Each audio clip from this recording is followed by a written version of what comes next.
Thanks for tuning into this episode of the Human Performance Outliers podcast with Zach Bitter. Alright, everyone, welcome back to another episode of the Human Performance Outliers podcast. I'm your host, Zach Bitter, and I want to welcome everyone to this episode of the show. As a way to thank the listeners for helping me grow this podcast over the years, I'm going to continue a raffle option for all of you to have a chance to win a free consultation with me. So it's a 30-minute consultation that I will raffle off once per month. All you have to do to enter is share the episodes that you enjoy on whatever platform you find most interesting. The only thing I ask you to do is, if it's a social media channel, make sure you tag me so I see it and can save that and enter in the raffle. Or if it's somewhere else that you can't tag me at, take a screenshot and send that to me at hpopodcast@gmail.com. You can also enter the raffle by writing a show review on your favorite podcast listening platform. So if you do that, take the screenshot, send it to hpopodcast@gmail.com, and I will enter you in that monthly raffle. Also, I'm excited to announce that I launched a new group coaching option. So to go along with my personalized one-on-one coaching options and my pre-made plans that I have on my website at zachbitter.com, this year I'm starting a group of online endurance runners who want to work with me in a slightly different model. So this model is set up so that whether you're a beginner or advanced, you can join. Whether you're training for something like a 5K or something as far as a 200 plus miler, you are welcome, and this setup will help you reach your goals. The way I have it set up is, if you subscribe, you will have access to my full catalog of training plans, which range from beginner 5K all the way up to advanced 200 plus miles. Along with that plan that you're going to use, you will have access to a weekly group meeting where you can ask questions about training. You can ask about adjustments to the plan to make it more personalized to you. You can engage with the other group members if you want. We'll get you all set up and ready to really personalize that plan to make sure that you're heading in the right direction for your event. Also, you will have access to office hours, where if you have something you want to ask and you want to just hop in and ask a question, you'll be given access to that as well. I will be bringing in guest speakers who have a deep understanding of specific topics and things that we'll use to better your training and recovery process throughout the course of the year, as well as a private forum for all the members to engage with one another, share stories, share training tips, and just house a lot of the information that we'll go over on the daily and weekly basis as you're pursuing your race goals. So if you're interested in checking that out, just head to my website at zachbitter.com, go to the coaching tab. From there, you'll be directed to the team coaching option, and you can sign up for that and get onboarded to join the group. If you're interested in keeping up with what I'm up to, please give me a follow on some of my socials. Follow me on Instagram at ZachBitter, on X, Twitter at ZBitter, and check out the brand new HPO podcast handles, which are just at HPO Podcast on Instagram and X/Twitter. Of course, all this stuff can be found quite easily on my website, which is the main landing page for everything I do at zachbitter.com. Plus, then I don't have to worry about forgetting to hit record. True, true. Yeah. I mean, there's just like a lot of stuff happening right now too. I feel like it's just like you got Western States, Hardrock, and then Leadville's coming up in a few weeks, UTMB later this year. Like this is the hot time to be in trail ultra running right now. Yeah, we're definitely in the thick of it, thick of just the excitement too, because this is close enough to Western states. I think that people are still probably figuring out exactly what they watched and what to do with all that information. But yeah, I mean, we can probably kick things off with Western states, I think, because that's the big boy, as they say, um, in terms of what's happened recently. But man, I think it's like one of those things where actually I'll tell you something that I think that I find interesting that we won't have any evidence for or against until future years. But when I was living in kind of the Sacramento area, I would go up to Auburn occasionally and run with a group up there. And I mean, it was like such a cool experience because it was just like a group of people who were basically all like high level Western states historians. So there's always like this trend where you'd have a year where like times are like kind of historically fast. And those folks would always be like, "Yeah, just wait. There'll be a correction to some degree. Like the sport's gonna grow, like no doubt about it. But like when we see these massive jumps, they're like, just wait, and then you'll get a year where, for whatever reason, maybe there's snow in the high country and heat in the canyons, and then people are kind of getting a little antsy because they've seen these fast times from the last couple of years, and then all of a sudden, boom, you have a year where some person you would never expect gets third place, or the winning time is now like a 15-hour again, which would get you 10th this year on the men's side. I'm curious because I mean, we've had a couple of years now where, I mean, last year I would say, and it was tough in the high country with the snow, but the rest of the course was pretty fast. So I think last year was a Mhm. relatively fast year. I think this year was probably a relatively fast year compared to what you can get because it was just dry in the high country. And it wasn't like, it was hot, but it wasn't like scorching hot. So compared to like the weekends on either side of the race this year. So I think it was probably a relatively fast year, but we'll get that hot, uncomfortable year where everything's a degree harder across the board, and I think that just sets it up for people to make more mistakes, and then we see more carnage, and then, I don't know, maybe a little bit of a correction. What are your thoughts?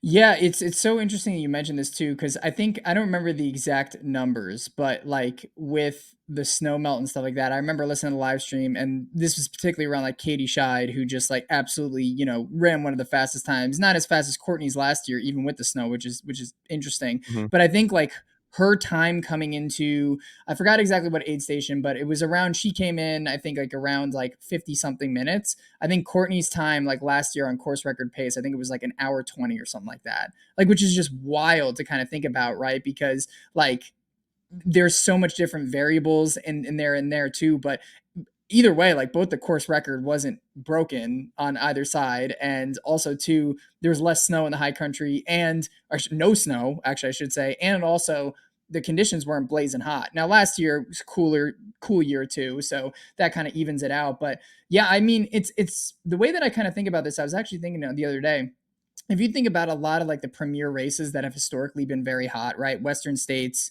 um, Javelina, Black Canyon, even Cocodona, you can argue Oh, too. yeah. All of those, but like the last 2 years, maybe with the exception of Cocodona, have had cooler years. And what we've seen like over the past like 2 years in all these sports is like, besides Western states, is just like these course records have just gotten obliterated. But Western states still hasn't been the one where there hasn't really been, I guess, a correlation over the last 2 years with like cooler temps and like faster times, right? Because like the course record hadn't been, well, it was broken on the women's side, but not the men's side, right? So it's an interesting kind of thing. I do think, yes, if there is going to be hotter temperatures, like we will see a correction, but not because people aren't fit enough. I think it's because the blowups are just going to get much more epic, because I think people are going to swing for the fences a lot more, seeing these times, seeing how competitive, and like being like, oh, I need to get to this place. And they'll kind of push the field forward. And I think there'll just be a lot more blowups. Whereas, like, if you, like, as I would say, like, even on both the women's and the men's side,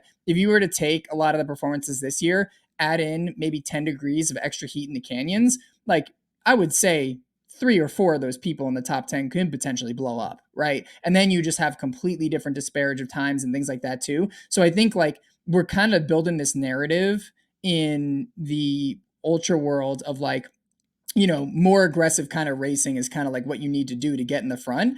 But I think it's like when you do have that hot year, that's going to like, for some people, it might work out. The people who can like manage the heat, the people who can like be, manage all the variables enough.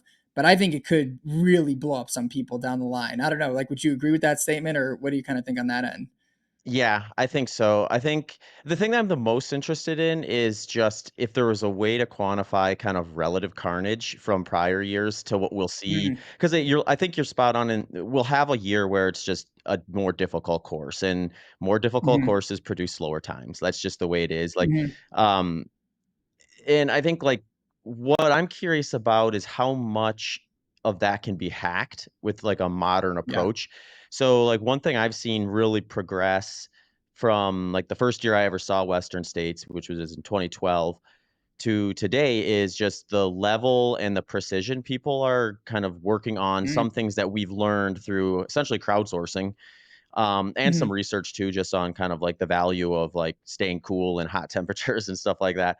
like people are just getting a little more dialed in. And one thing that I thought was interesting that got mentioned too is now that the race is like really well covered, like we have live streaming, we've got a lot of video Mm, content of people going through aid stations. Jim even referenced this just because for one of the first times he was in aid stations with other runners, and he was they were, I think like people are learning from one another because some of this stuff is just more there's just more available information, and people are seeing like, oh well, I mean ultra running's always had a little bit of a like kind of like let's share what we did and if it worked kind of anecdotal type stuff, but like I think like when you can start to get more than just like one person saying something to try mm, out, but you have like, oh well, everyone in the top 10 were doing this, and you know, there's maybe a trend line there when we can start to get enough people doing the same thing and seeing progress from it. So I do wonder, like, if we get real hot temps, if there'll be a scenario where like people are just like are like the cooling protocols leveled up enough where a hot year and say let's predict 2025 is going to be a scorcher compared to like 2006 where people now have better gear, better packs to carry cooling stuff, better aid station cooling protocols, and are just generally probably more likely to say this is necessary versus kind of like doing it maybe impromptu. I always think of like the year where Jeff Rose won, and it seemed like he needed the river to come back. Like he got in the river mm, and finally cooled down for seemingly the first time since he started overheating. And it was like, I wonder if nowadays, if a scenario like that would get remedied much sooner because people are more aware of it and they would have just been like, okay, I know what's happening here. I need to get in the next aid station and just mhm, completely get doused with ice water and bring my core temp back down, and focus on that before kind of letting it carry on as long. And if we'll see a little bit more of like a just like a preserving of faster times even in hot temps. So that's kind of what but that's my own, I don't know. I don't think I have an answer, but I think it's just kind of something I've been thinking about because I think the theme that mm. came out of this race this year was a lot of the information I heard people talking about was just like the different protocols, the changes, the things people are doing differently or better now, and how much of it is just competitive pressure, faster runners versus better approaches or more dialed in approaches. And ultimately, it's probably a combination of all of those things. But it is fun to kind of figure out like which ones are the bigger movers and which ones to think about more or less. Yeah, it's such a great point, right? Because I love how you bring up the Jeff Rose win because that's one that was highlighted in Unbreakable. I mean, if you look at Anton Krupishka, the dude's not even wearing a Yeah. shirt. Like that would be like a suicide mission today. Like, you know what I mean? Like Yeah. to not wear something that's going to keep you cool. And Yeah. like still, I mean, Anton put up a great time. He was, one of the greatest, runners of that generation, right? So all that being said, like, now, you don't see anyone not wearing a shirt in the top for Western states because like you wanted to keep it cool and stuff like that. And that's a really good point on like the live streaming and making this stuff accessible and more well known. I mean, even for me, like one cooling strategy that I learned, I'd never even heard of this, was I saw Jim when he would go into an aid station, he would pull out a shirt from a cooler Yep.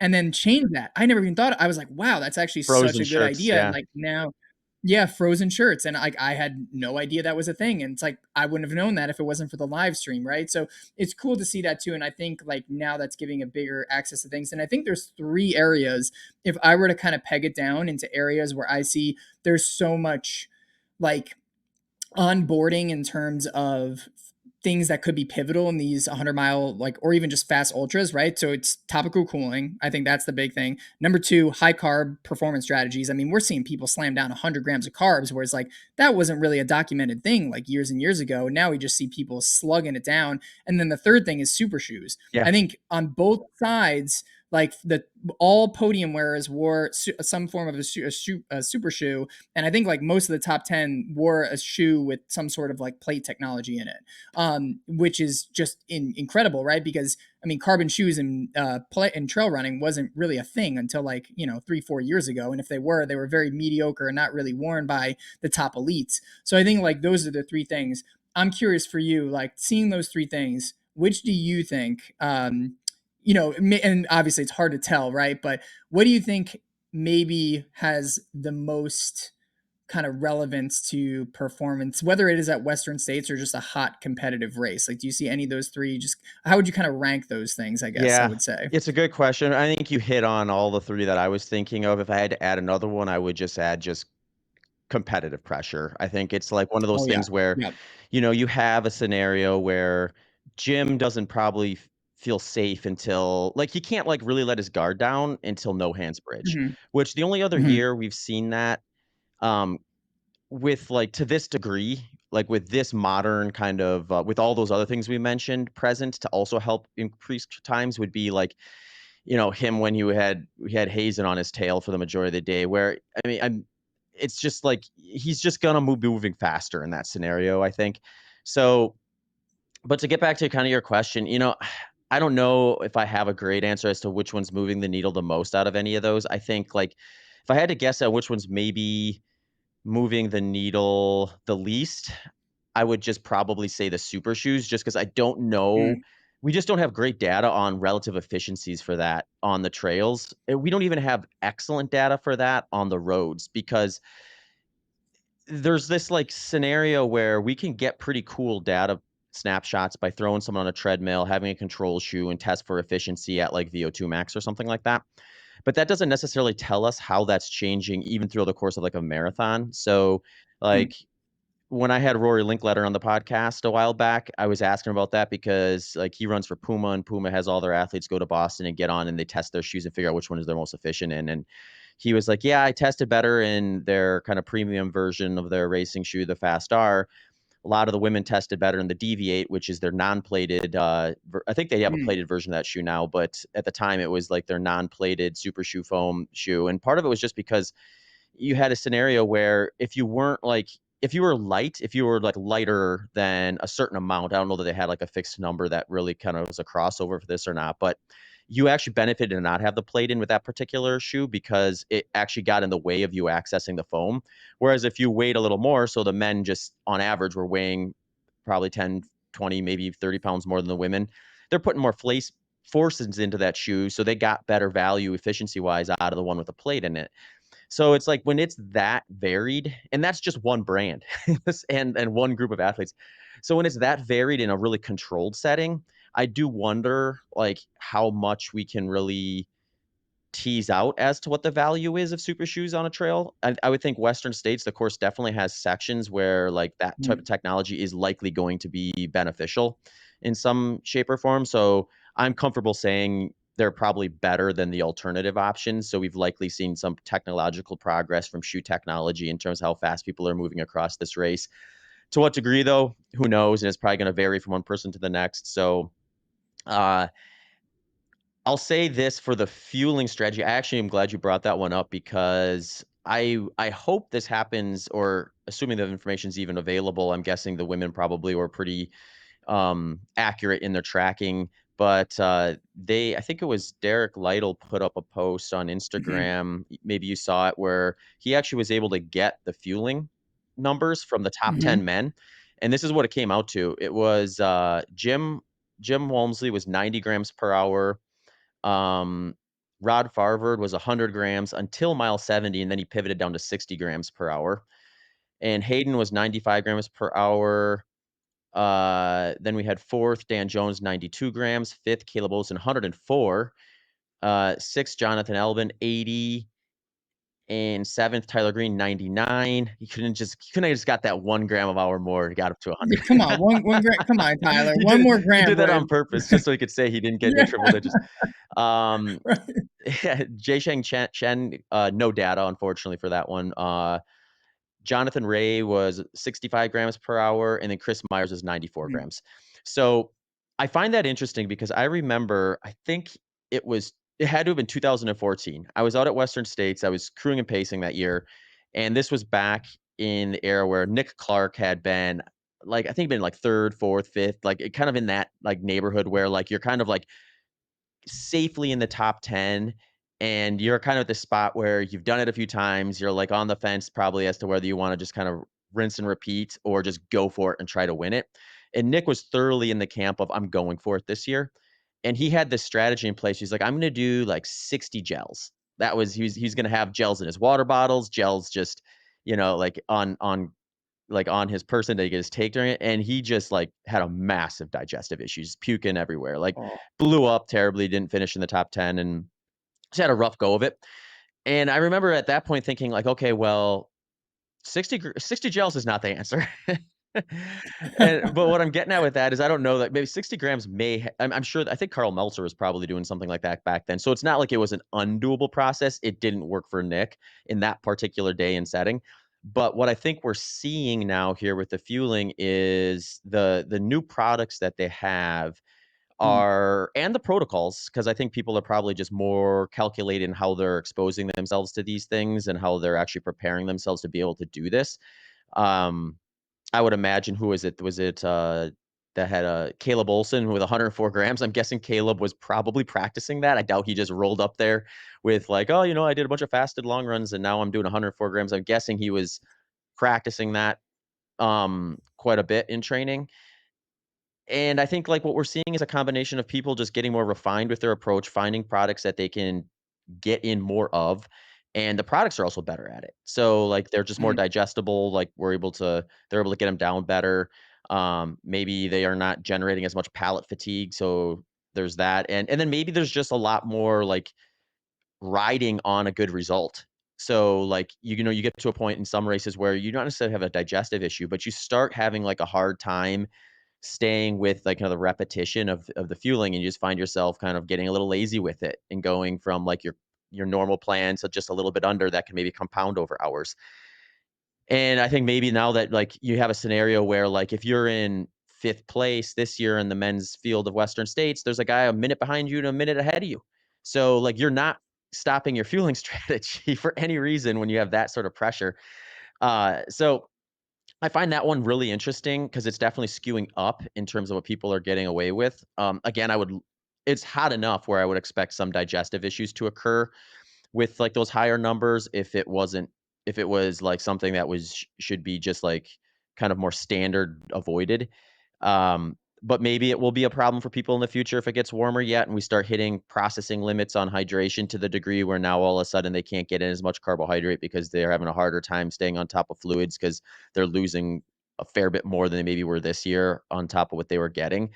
Um the last thing I'll say about this is like, that's an incredible range from Jonathan Ray at mhm, 65 grams to Caleb Olson at, 104 grams. I mean, we're talking almost 2x from that one person to the next. Uh, and then we do kinda have a spattering of everything in between there. I would say it's skewing a little higher to, like, 80 to 90 in most of these. There's fewer Jonathan Rays of 65 than there are guys up in the 90s, to even almost the hundreds. So, it is trending up that way. But, yeah, I mean, it's fascinating to think about and just kind of if that's how much of a mover that is. I would say, like, the one that interests me the most out of this in terms of, like, 'cause you can always make the argument that, okay, someone took in 100 grams of carbohydrate and they didn't get a digestive issue. Does that necessarily mean they needed 100 grams, or does it mean mm, they definitely got what they needed? Because it's unlikely they would need more than 100 grams. And since they didn't get a digestive issue, at least not to the degree that slowed them down enough, is that sort of like an overcorrection that they got away with? And you're better off having an overcorrection you can get away with than an underfueling, because you're not going to get away with underfueling on a race like this in most cases. So I wonder if, like, there's just because people are shooting so high, even if they fall short, they're still likely getting what you need. And Rod Farvard is the person that I would point to for that because he was 100 grams through 70, and then he tapered all the way back down to 60. So let's just hypothetical. Like, I got zero information to suggest that this is the case or not, but let's just say Rod needed to average 75 to 80 grams of carbohydrate to have his best day at Western States. And if he had, like, done that early and then had an issue with it and had to scale back to 60 grams, maybe he runs into an issue there versus having, like, a surplus early on and then rolling into that mile 70 with being, like, on top of that enough where he could then scale back down. I actually think mhm. people are probably fine for the most part down, like, in the 60 to 80 gram per hour range for 100 milers, even if they're moderate to high carbohydrate in terms of feeling pretty confident. So that's just my kind of my thought with that at the moment, but it's, it's interesting to see, and I think if people are getting away with it, they're gonna keep doing it. So I was a little surprised to see some of the higher ones, like, when when Hayden did, I think, what is it, 109 grams per hour at Black Canyon, I was like, "Well, I Mhm. think he'll need to come down from that at Western." And he did, but he still got 95 grams in. So that's not like a huge deviation from it. And I would say, given the fact that Western States is almost twice as long as Black Canyon from a duration standpoint, that you're just gonna come down because your fat ox is gonna be higher at the paces you're hitting at Western States.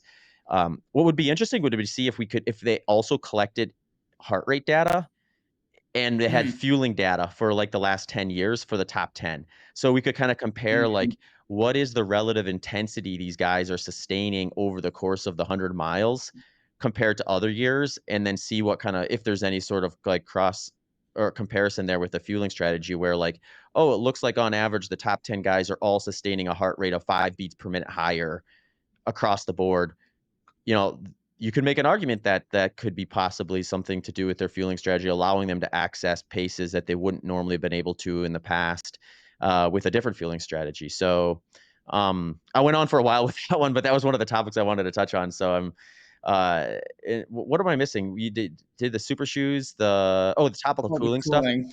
Yeah. Yeah. Yeah, I think like this one has been a little more refined now for a few years. So I would say, like, the shoes and this level of fueling is maybe a little. I wouldn't say people weren't doing this level of fueling in the past. I would be surprised if we had that high of fueling across the board for the top 10 in, like, a few years ago. So, I would say, like, topical cooling has probably gotten caught up to what it was this year, or was closer to what it was this year in prior years, whereas maybe the fueling in the shoes weren't yet. Um, Mhm. but that doesn't mean this is something where I just think there's some innovation to be had here, and it's probably just maybe too niche to really get a lot of funding behind it. But I think like ice bandanas, there's just like that's not the best way to do it. Like it's not, and it's not that I'm not saying that that's not the best way for people to go about it right now. I just don't know that there's that great options that would supersede it. But I think there with some innovation. I mean, you could have like some sort of like ice vest even. Seems like it would Yes. would make way more sense to me. 'Cause you're cooling, or here's the other thing too. Here's a strategy that I don't necessarily see people doing on purpose, but makes a ton of sense to me, is really what we're looking for in a climate like Western states with topical cooling is getting that moisture on surface area. So the more surface area you can cover, the better it's gonna be. And people oftentimes think of like their core, because like your chest and your back, and that's just like a seems like a bigger area versus like your arms and legs, which are actually more surface area than your core, or your chest area, your chest, stomach, and back.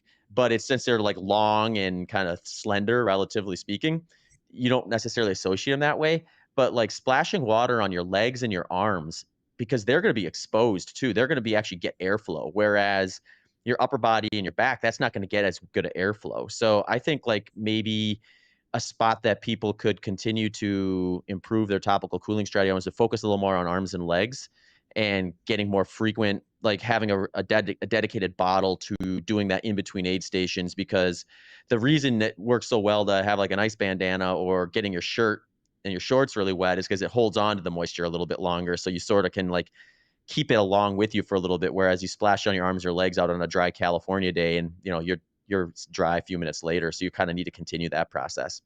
Here are some discounts and promos for the HPO sponsors. Delta G Ketones has 20% off with BITTER20 promo code, and they also offer free consultations to help you assess how their product would best fit your lifestyles. Head to deltagketones.com. Element Electrolytes has a free sample pack with purchase and satisfaction guarantee, meaning if you don't like it, they will give you your money back, no questions asked, and you don't have to return the box. Go to drinklmnt.com/HPO to get that free sample pack and try out all their flavors with your purchase.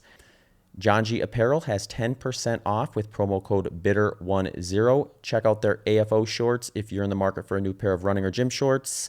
That's johng.com, JANJI.com. S Fuels has a 15% site-wide discount. Go to sfuelsgolonger.com. All links, promos, and discounts can be found in the show notes as well as every episode landing page.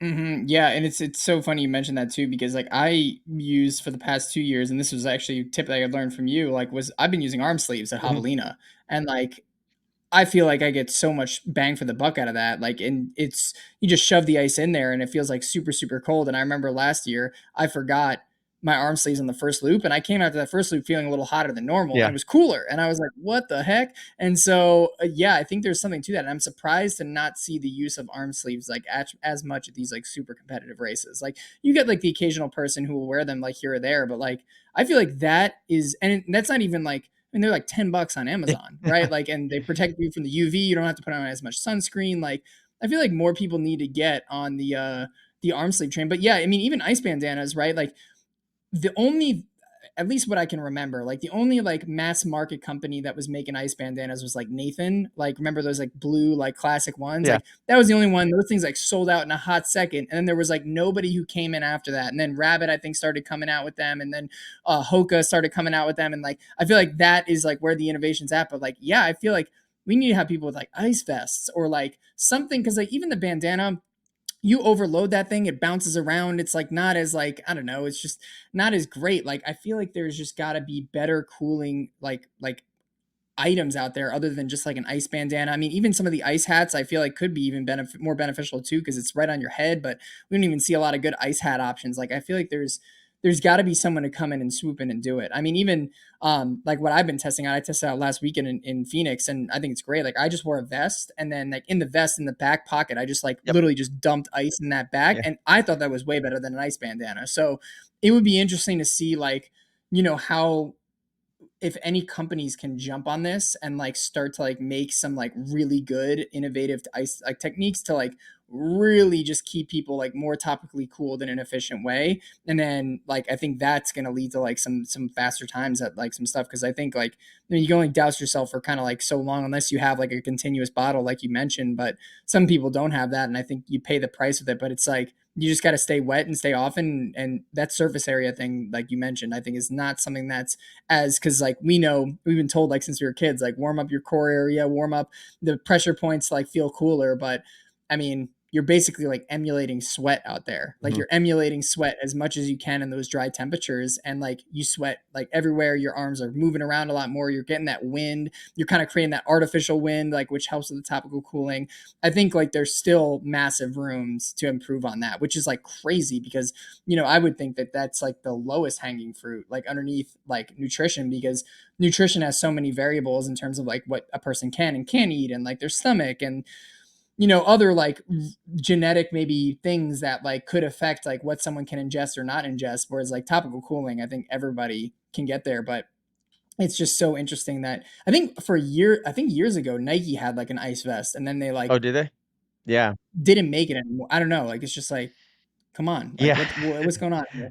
We may be, like, in a little bit of a bubble in terms of our desire to have one versus the market's desire to have one, and that's probably Yeah, why it's not there. exactly. Like, But I would say, like, the vest companies and the hydration pack companies and stuff would probably be the lowest friction group that would be able to yeah, implement something, because a lot of they could use a lot of their current tech to just kind of put pockets in the right spot that would be yes, it's interesting too, because when you're looking at ice versus splashing water on yourself, you do kind of have that, like, built-in logistic of it slowly melting for you versus you having to kind of like, because there is that part to consider. It's like, well, at what point does it just become kind of cognitively and even physically fatiguing to be just like continuously squirting yourself with a bottle of water versus just like getting out and running? Like, so and I think that's probably why people avoid it to some degree. There is a point at which like you've just hit your threshold of your ability to tolerate doing more things while you're trying to do the thing you're looking to optimize. And if those things, I think with ultra running, it's always a question of like, what am I going to gain, but what am I going to lose by trying to gain this? And you want to kind mhm, of collect a group of protocols that the benefits are going to outweigh the potential like hurdles or setbacks that it presents to a degree where you're actually getting faster versus just neutral, or actually taking a step back if like the protocol actually has a different variable that it exasperates when trying to fix another one. So, um, yeah, yeah. Well, I mean, this is our humble call out for yeah. someone to get innovative with the hydration cooling vest type technology. So, They will um, take my money in an instant. So if you're listening to this right now, like my wallet's open. Just make it and I'll wear it. maybe what we need to do is we need to do an HPO Everyday Ultra podcast collab and bring a product to market and see if we can get our listeners to buy enough of them to make it worthwhile. Oh, the HBO Everyday Ultra Ice Vest coming soon to a hot race near you. Yeah. Oh, man, we're gonna get ourselves Oh, in that's trouble. awesome. Awesome. Did you have one of those 3, or I guess 4 if we look at competitive pressure that you think is, like, just, kind of pushing the needle further at Western states? Yeah, man. I mean, I think, yeah, yeah, I'm definitely remiss for forgetting the competitive pressure. I think that's probably number one, right? I mean, like we talked about it last time with Cocodona, seeing how the course record went from 69 to 59, with all those people breaking course record. Like I think it was like in the top 6 or 7, right? I mean, Western States no course records this year, but still, like I mean, you look at like the top 10 time on both the female and the male side Mhm. compared to like what the winning time was. Like I mean, like some of the people who were winning Western States wouldn't even make it to the top 10, Yeah. like just like several years ago. Like that is wild. Like that is insane. And so like I think that is just because like you have like more competitive athletes in there, the tide just lifts, right? The tide just lifts across everybody too. And it was super, super interesting. I was chatting with Rod Favard like on my podcast before, and the way that he was kind of thinking about it, he was like, yeah, like a lot of people go in this race and they just like kind of tag the race based on like what Jim's doing, Mhm. right? And so that's like a really interesting concept to think about, right? Because it's like, okay, Jim is, one of, if not the greatest, male ultra runner of all time. One of, right? Like, obviously, like, Killian's up there and we have like other people too. But like, here's a guy, he's setting the pace for the race, right? And it's like, if you think about it that way, the more fitter people that you have, the more people are going to build on that thing and push themselves more. So it's like, by collectively, the nature is going to increase on there as well. I mean, even on like the women's side, like the women's side was like, I mean, Katie Scheid just absolutely blowing it away too. And then you have like all these other incredible athletes like Rachel Drake, Leah Yingling, like just, so many different just, and then also too, like, I mean, all the times in the women's side. I mean, I think I forgot what it was. I forgot the actual metric, but it was like if you like, I think Leah Yingling like PR'd her Western States time by about like 20 minutes or something, and she was F9, whereas like last year I believe she was F7, Mhm. right? Like Yeah. so, like that's wild. So I do think competitive pressure is number one. I would say number two, like I want to say it's an interesting thing. I think maybe two is a tie up between like the fueling and the cooling strategies. Because the fueling one's just so interesting, right? Because yeah, I do agree with you. I think maybe like how much of it is actually necessary versus just like you're adding carbs and they're not really making that like meaningful impact like at a rate where it's actually going to significantly do well, right? Because you see guys like Jonathan Ray do 65, and even Rob Favard, who's pushing harder at the second half of the race, dropping his carb count by like about 40 grams, right? Like you kind of start to think like, is it there or not? I would say that like you brought up a great point, because I do think, and this is only just kind of a hunch and anecdotal, so I have no data backing this, but I do think people maybe are just running at a harder intensity, like relative to the other people back then. Because even when I like go out and see this, and I'm curious if you saw it too, but like seeing at the aid stations, it looks like people are pushing Mhm. a little harder. Like, and I noticed it at Black Canyon, I noticed it at Javelina. Like, it just looks like people push a little bit harder now than maybe like what I've kind of seen historically just on footage in the past. And that's just me just kind of basing it on RP based on like how they're breathing, how they look, like all that kind of stuff, right? Which is very subjective data, right? I can't, dive into what a person's feeling intensity wise without the hard data. But I do think like that calling for that too, to like push at a higher intensity, is supported by those higher carbs. So I would say the carbs and the cooling are two. And then yeah, three is like the super shoe, right? Like, I got a question the other day from someone who wrote in. They were like, "Hey, like I'm a back of the packer, like, and I saw all this hype on super shoes. Like, do you think it would make a difference for me?" And I said, honestly, like for someone who's like back or mid of the pack, like I don't think it's going to make a meaningful impact on trails. Like, Mhm. and I think about that further with like variable terrain. Yeah, like there's some extremely runnable sections at Western States, but like you think about like maybe some of the more technical parts or like the incline and stuff like that. It's like, okay, how much does that shoe Right, yeah. actually lead to the performance, right? Like on those things. In a marathon, yeah, absolutely. Like you're running hard, you're running flat, like it's controlled, but I mean, even when you have like a shoe like the Tecton X, which is a split plate, versus like the Nike shoes with the full plate, right? Like it's like, okay, well, what's the difference of the impact on those? Like I don't know. I feel I'm not against carbon plates in trail, but I do almost think they're maybe a little I think the science is, like you said, the data and the studies are a little out to like call them like a halo effect in trail running right now. So I would rate those on the below. But I think without the competitive pressure, I think like the need to do a lot of those things aren't there. Like I think the competitive pressure comes first and foremost for sure. Yeah. Yeah, and I think just to some degree, like people like believing like, hey, if Jim can do it, why not me? And now people are Right. taking, you get someone like Jim who just kind of like over the course of a few years just lowers the standard, or raises the bar, I guess you could say. Then all of a sudden Yeah. you do get people that are gonna think, well, why not me? And then go for it. Whereas maybe they wouldn't have before. Maybe they would have targeted like, you get into that mindset of like, well, high 14s is what is required. Well, now Yeah. low 14s is what is required. So, you just get people in the right headspace and then training for the objective. So it's like, like people start learning about what I think maybe Rod is a good example of this because I think Hmm. he may I have some opinions actually. Like I think Rod is an awesome story. And he's showing like what can happen when you kind of like say, okay, I'm all in this here. I'm gonna just go for it. There will be a lot of people who also do that, but they don't do the things that Rod likely did to get there and then Hmm. and then blow up. So, like, I think, like, to some degree, like, when we were talking about in the beginning, like, what we'll see this year with a bunch of carnage at some point, we'll see some people like that where they're like, "Well, it worked for Rod, it's gonna work for me," and it just won't work for them.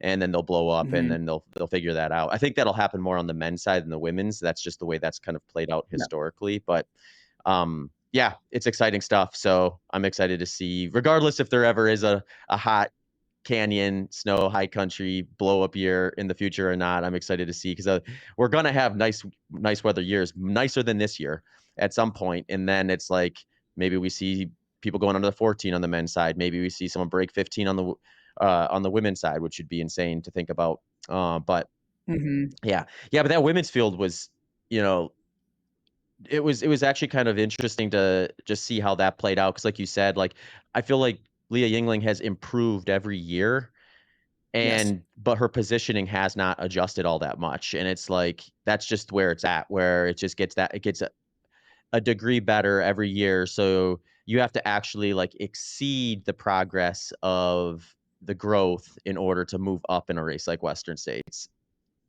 100%. And I think it's one of those things where yeah, everyone's just getting faster. And I think like a big thing to kind of do that, I think like and I'm obviously like there's a lot of like the physical side of this, but I've been thinking about this a lot. It's almost I don't know if it's like the 4 minute mile effect, right? Like with Roger Bannister, right? You see someone just like everyone knows the story probably listening, but just like for those who don't, right? The 4 minute mile wasn't broken for years and years and years. Everyone thought it was impossible. They said scientists were like, this is never gonna happen. Like you would die if you did this. Yeah. And Roger Bannister goes out and runs like the 4 minute mile, right? And everyone's like, oh my God, it's amazing.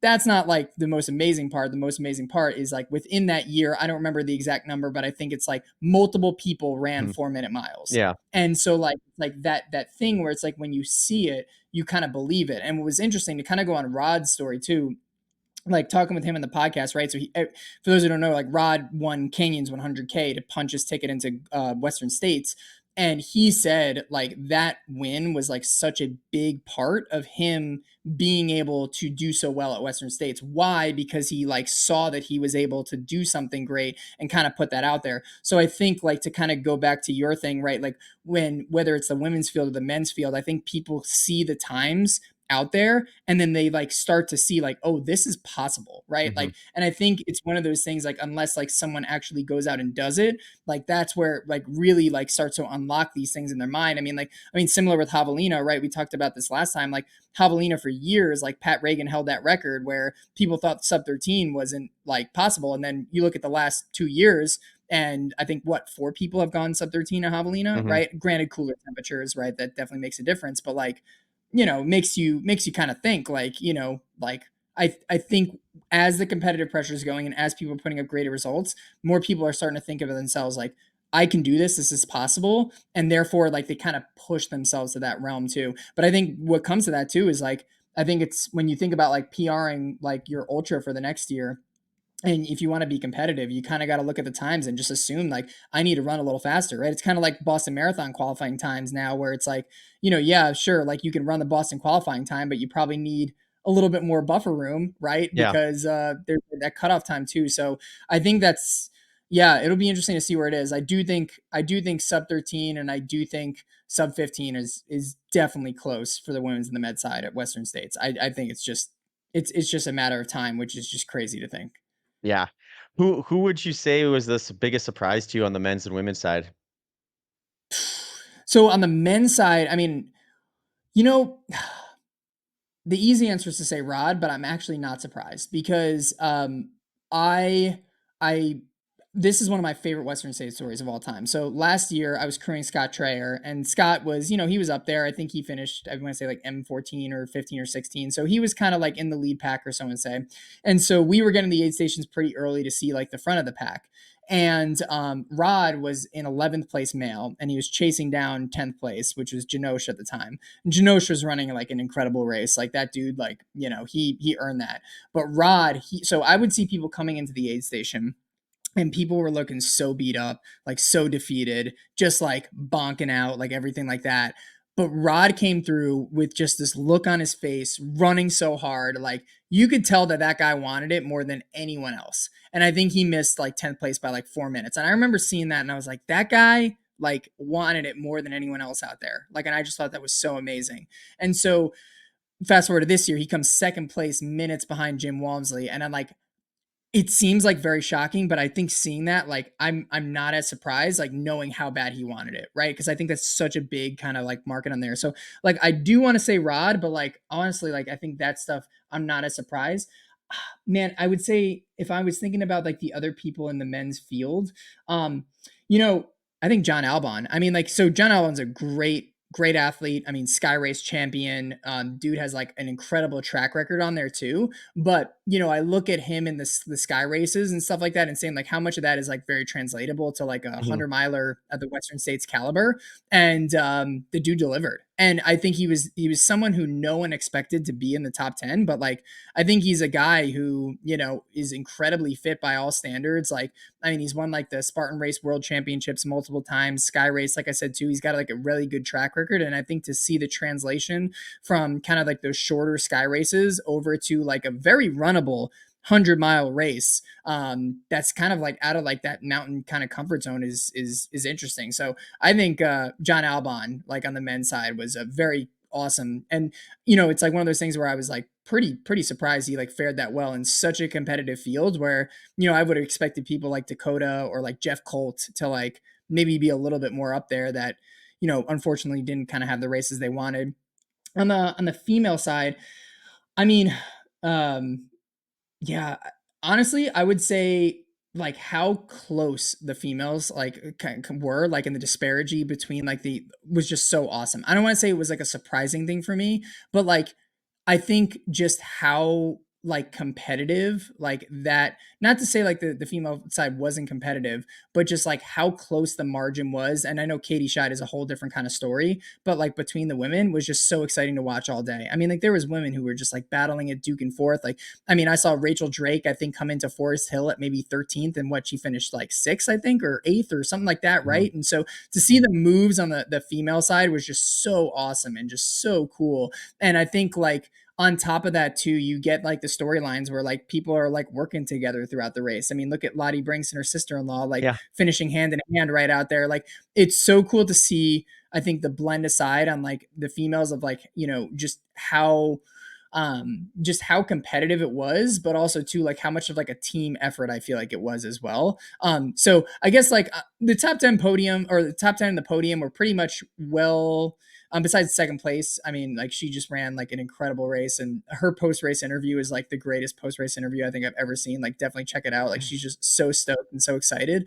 But the top 10 women's side was definitely where I would have seen it to shake out, but like how close it was, that was a little unexpected on my end. But anyways, how about you? What were your Yeah. kind of like biggest shocks? Yeah, I have to go on the men's side. Rod was the biggest surprise to me, not because well, mostly because of like just my misjudgment. I think like I have the like when someone comes out ahead of the race and like says I'm gonna make a big jump or I'm gonna go for a big jump, I usually think like they're more likely to blow up than they are to succeed because I just see Mm, this isn't necessarily like a shout or a call out on Rod for that, but, like, in general, I find the sport to be too aggressive early.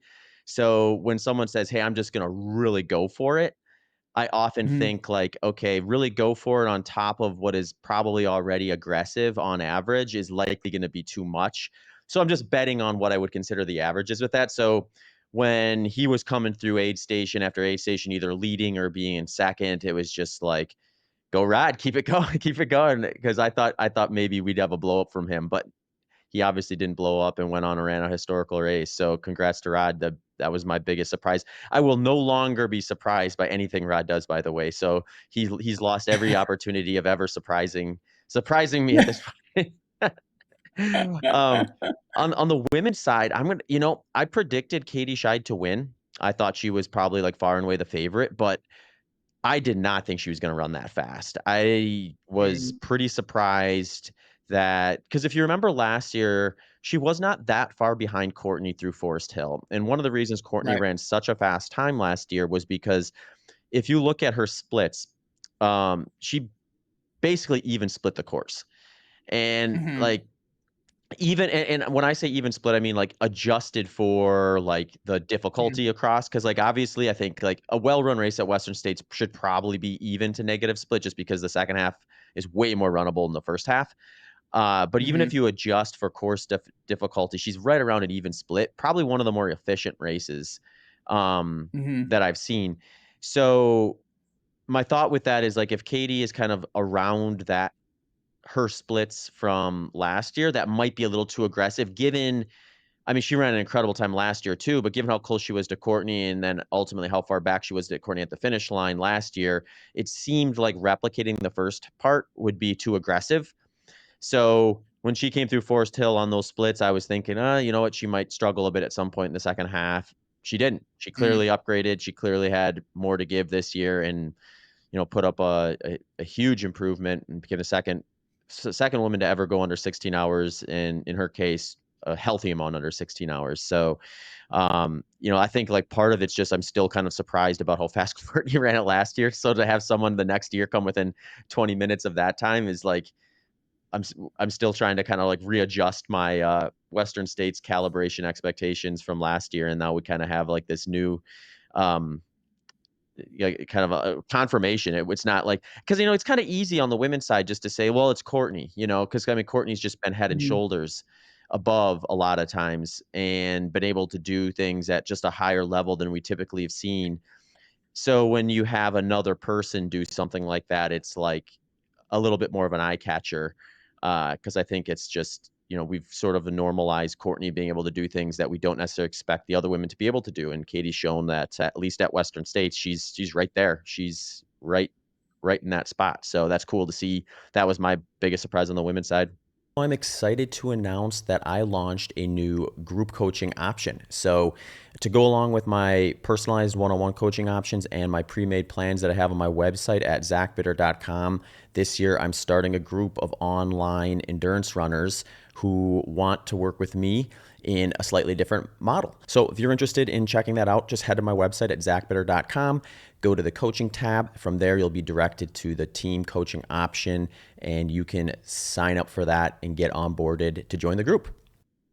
Yeah, I totally agree with you. I think like I think Katie, I mean like look at her training too. High volume, like disciplined training, like just an awesome athlete all around. I'd love to see like a Katie Scheid, Courtney Dauwalter rematch. I would Mm-hmm. love to see that because I do think if there is someone who can give Courtney a run for her money, it's It's Katie Katie for for sure. sure. Yep.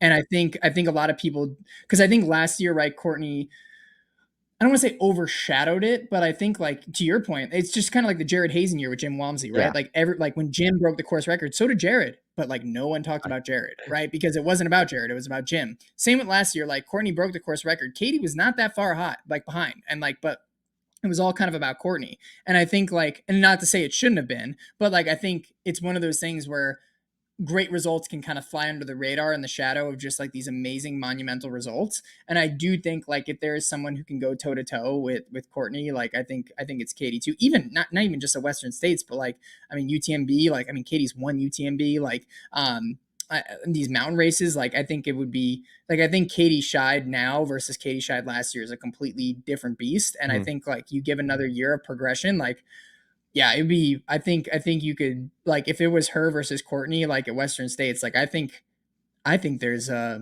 like I wouldn't say Courtney's like a total lock. Like not taking anything from Courtney. I just think like Katie's like I think she's better than people probably give her credit for. In my opinion too. And like I mean I saw her all throughout the race and like she looked so fresh. Just unbelievably fresh like throughout every aid station. So yeah, it'd be cool to see where she's going to be in a few years. And I know obviously now we get a Courtney show coming up this week with Hardrock, which will be fun to see too. So it's cool that we didn't have to, even though we didn't have her at Western States, we got her this week at Hardrock, which is going to be fun. Yeah. Yeah. We'll definitely probably be talking about Hard Rock on the next episode of this. I do want to pivot off Western States for a bit and shout out a couple other interesting things that I saw kind of come up Mm-hmm. since we chatted last. And one was Megan Eckert, 6 day at the Dome, went Yes. 526.3 miles, putting up the fourth. She became the fourth fastest female in the 6 day event, and also the fifth fastest female performance of all time. Man, imagine that 526 miles in 6 days on an indoor track going around in the loop. So, uh, yeah, I mean, I wasn't there for that. Um, but what I saw online made it seem like she just had a really, really well put together plan and strategy, and like her splits were like it looked like she really thought it through. Like she wasn't overly aggressive early on, and she got more miles at the end because of her approach. So um, that was a fun one. And then also I'll shout out from that same event in the 24-hour event, Jenny Hoffman ran 147.77 to get at the moment a spot for the world 24-hour team Mm, for the next one, a qualifier anyway. But the reason I wanted to shout out Jenny was um, last year, Jenny, this kind of went under the radar a little bit, I think. I don't know, maybe I just didn't see as much about it as I should have, but she had done it. She did the Transcon last year from San Fran to New York and mm, did it in like just under 47 and a half days. So she broke the women's Transcon by a healthy margin and wasn't Pete Kostelnick's men's record is 42 days. So yeah. she got the women's record substantially closer to the men's relative to what, because I think before it was like 52 days or something like that. But yeah, I mean, just like thinking about how like going through that level of exertion, running over 3,000 miles across the country in record breaking time, and then coming out this year, no worse for the wear, presumably, and putting up a solid 24-hour. And she was at Worlds for last year in December. She raced Worlds after doing the Mm. Transcon. So shout out to Jen Hoffman. I believe she's also a physics professor at Harvard. So like Whoa. talk about someone who's just checking all the life boxes of success. Yeah, I know. It makes me sit here. I'm like, what the heck am I doing with my life? No, Yeah. no, that is no, but good. That is amazing. Like, and I did see that. Like, great for her to like make that happen because I think like that kind of and I don't say this is the case with many athletes, but I think when, or I should say, like all athletes, but when we look at like a lot of people who do these kind of like giant multi-day, like just like big, whether they FKTs, transcons, or things like that, almost as kind of seen, I feel like sometimes as like a swan song, right? Where it's Sure. like, you're going through this big effort. And I mean, like take like, Scott Jurek as an example, or like Tim Olson with the PCT. Mhm. I know Scott like went for round two and then ended up tearing his quad, unfortunately, after the AT. But like, you get these like giant like efforts and like it always has made me think like, oh man, like what is the recovery time of Yeah. these things? Now of course, like we see people like, just a lot of other people who do these like big efforts and are able to bounce back, but it's so cool to just see like someone not only be able to bounce back to still do well at races, but like at a 6 day, or sorry, not a 6 day, at a multi-day event, and run still a fast time, qualify for the national teams, and still have the speed into it. Because like I feel like, with a lot of these like big events, like speed is a hard thing to kind of get back just because your body's just so shot. I mean, even after Cocodona for me, like I mean, I'm even at the point where I'm a few months in and I'm still kind of struggling to hit some of the similar splits. And I think it's just like a compounding thing with that. You compound that over a course of 47 days, like you wonder, like, how can you get the speed back? But I think it's just one of those other things where it's just like we have athletes just redefining like what's possible. And I think that's just such a freaking cool thing. And I hope that like gets to inspire people to like do these like, long efforts and still be fast after. Like one person who I think can totally do it too is like Tara Dower. She's going for Yeah. the Appalachian Trail FKT, and but she's fast. I mean, like she ran like an incredible time. I believe it was Umstead, like Yeah. recently. Yeah. I mean, like I think like she's someone who can like totally do that. And I think, I'd love to see people who can do these like long efforts and just like, not seem as like, oh, I'm going to be set back for like months and months off of faster stuff. Like, I want to see more of that. Like, I want to see the dichotomy of like people running these like super long efforts in fast times and then coming back and still being able to like, rip a multi-day track event with just like a, national qualifying time. I think I'd love to see more of that. And I think it's also cool because we just see dichotomy, right? Like Mhm. it's not like, oh, you're just like a long distance person who just kind of slings these like multi, long events, but can't run fast. Like I love how we're seeing versatility in the sport. And I think this is like Jen is just showing a great example of that. Tara's just showing a great example of that. Like, I just think it's just a really cool kind of thing in the sport that we're seeing more of. And I think that just has to show with just, again, like you were saying, information that's out, like how you can recover and train for these things and also like fit these into the schedule. Like I'm really hoping we see more stuff. So Jen, way to lead the way and and pave what's possible for all of us out there. Yeah, you know what's interesting, I think, about the recovery from some of those really long hauls, like the Appalachian Trail, Pacific Crest Trail, and Transcon stuff is, I've interviewed a few of those folks and a variety of them, and one thing that kind of like resonated or that kind of was a theme that stood out was that if uh if you could manage to like maintain weight to like a marginal Mm, degree, then your recovery and post the post session, I guess, whatever you want to the project, we should probably call it, recovery was a lot faster. And I'm trying to remember who I had on that had done the Transcon twice, and they said that one time they stayed within a few pounds of their starting weight, and the other time they lost like 20 pounds. Um, whoa. it might have been Ray Zahab, and he was saying, like, the recovery after the one where he was able to, like, stay closer to his goal weight or his typical weight was just night and day different. So he's like, "That's what you gotta do. You have to, like." So I wonder if to some degree as that continues to get Mm, more attention and more people doing it and things like that, if it'll refine itself to where, like, one of the priorities is, like, maintaining weight or at least within reason maintaining weight so that you don't have this like treacherous bounce back period of time or have it be something where it just kind of like sidelines you for a long enough period of time where you never really come back the same way you were before. yeah, that's so true. Yeah, and I think like, I mean, even I think about like I think Scott Jurek and the AT. Like, I mean, you look at the before and after picture, it's just like it's harrowing. Yeah. Like, you know what I mean? Hmm. Like he just looks like a Yeah, he completely different lost a lot of person. weight, Just I like think, on his. tons of weight. Yeah, tons of weight. And yeah, it's just, it's an interesting thing. And then you have like Carl Meltzer. Like, I don't know if he lost as much weight on his I think attempt. he And, lost a few he was still out pounds. there. Yeah. Yeah, a few pounds, and he was still slinging good results after that too. Like, Hmm. and he got the FKT, like going the other way. So, yeah, that is an interesting kind of anecdote too. I mean, for reference too, just because I brought it up earlier, but Cocodona, I think I lost 6 or 7 pounds, Oh yeah. which was it was a lot. So yeah, maybe I guess the goal is just don't lose as much weight out there for sure. Yeah, keep eating. Yeah, get those Keep eating, folks. calorie dense meals. Yes, Yeah, I yes. had Pete Kostelnick's, like, chief crew member on, a while back, and she was saying that, She cooked all the meals and things like that. And I mean, you're talking like 10,000 calorie days plus at times. Like that's what's required. That's the fuel required. So, I mean, just getting up to that, because it's like, how many days in the lead up are you gonna get anywhere near 10,000 calories in a day? It's like maybe a few times, but it's unlikely. Like there's gonna be an adjustment phase, I think, in that first week where you're kind of adjusting to just that amount of intake. And you probably have to kind of do a step up to it. You can't probably just go from like typical to 10,000 and not have any repercussions for that. So, um, yeah, I mean, yeah, we talk about the variables and the logistics for these 100-mile races, and then it's like a whole nother universe when you're talking about running across the country, I suppose. So, or for 6 days, all these multi-day things that are fascinating.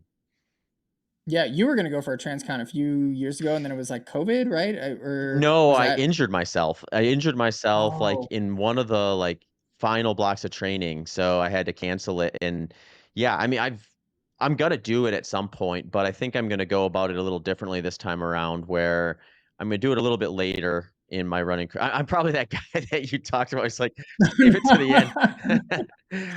But what I would like to do between now and then is do some longer stuff outside of just, like, single day 100 milers, like something like maybe like a something that would simulate a transcon, so point to point, but like a week mm, long or 10 days long or something like that, just to get some like, I just think there's going to be a value add in kind of running something where I can kind of tease out some of the mistakes that will maybe not cost me for something that's a week and a half, or if it does, it's lower consequence.